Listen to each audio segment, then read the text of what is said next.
There used to be an old story that the 19th Amendment was finally enacted as a reward for American women's support of the war effort, but in fact, the 19th Amendment was enacted because of 90 years of struggle.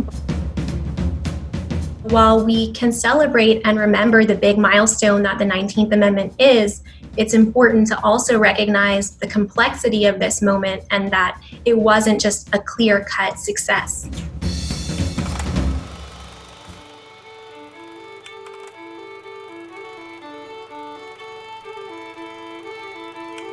Women first started demanding the right to vote in the 1840s at women's rights conventions, and at that time, the vote was not the central goal that it often seems to have been in retrospect.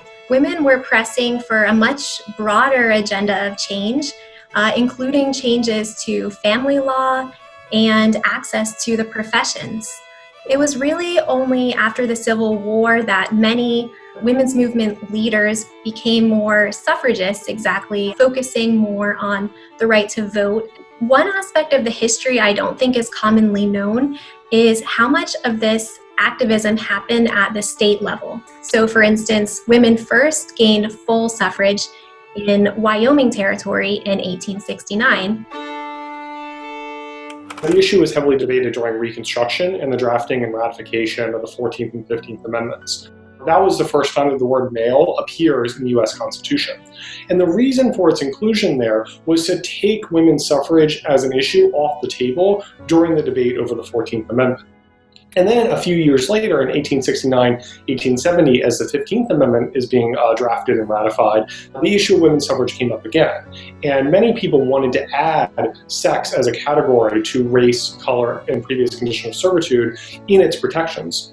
But that effort ultimately failed, and it caused a splintering between the former abolitionist community and the women's suffrage movement. And indeed, some prominent suffragettes, like Susan B. Anthony, actually opposed ratification of the 15th Amendment because they believed that white women were entitled to the right to vote before black men or black women.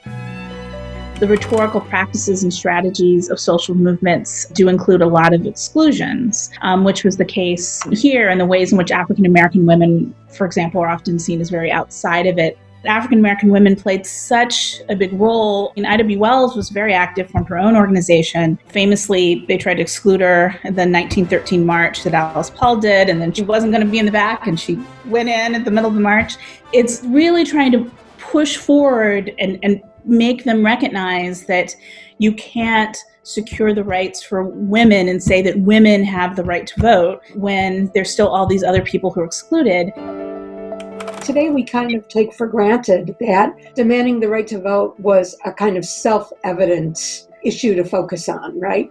In part because today we tend to associate the right to vote with being a full citizen of the United States. But I think we have to understand that citizenship and suffrage have not always gone together. And in fact, there still are citizens of the United States who don't have the right to vote in all elections. Examples are people who are citizens of the U.S. but resident in territories like Puerto Rico, people who live in Washington, D.C., people who are convicted felons in a variety of places. So that's a struggle that we still have to face. What I think is really important to do is not just celebrate the passing of a law, but think about how to pass more laws. Think about how to change more minds. Change happens because people make it happen.